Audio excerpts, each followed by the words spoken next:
क्या सच में बीजेपी और कांग्रेस मिलकर देश को लूट रहे हैं? दरअसल गुस्से से नहीं, इतिहास और सिस्टम की समझ से समझना चाहिए।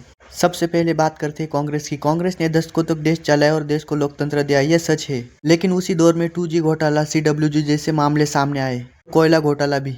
हजारों करोड़ों का नुकसान हुआ, लेकिन सजा कितनों को मिली? लगभग किसी को नहीं।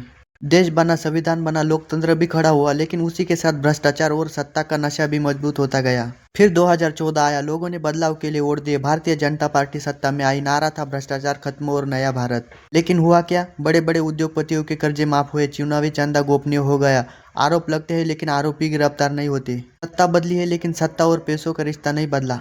आज लड़ाई टीवी पर दिखती है, बीजेपी वर्सेस कांग्रेस, चिल्लाहट, आरोप और नफरत। लेकिन जरा ध्यान से देखिए, नेता बदले, सरकार बदली है, पर ठेके वही कंपनियां लेती है। बड़े बड़े घोटालों के आरोपी अक्सर जेल से बाहर रहते हैं और आम जनता आदमी महंगाई, बेरोजगारी और टैक्स के पैसों से पिसता जा रहा है। क्या दोनों पार्टियां मिली हुई है? यह सच है कि नीचे लड़ाई है, लेकिन ऊपर सिस्टम की दोस्ती भी है। क्योंकि असली ताकत सिर्फ संसद में नहीं बल्कि सिस्टम में है। और जब तक जनता धर्म, जाति और नफरत पर वोट देती है, सवाल पूछना बंद करती है, तब तक कोई पार्टी आए देश नहीं बदल सकता।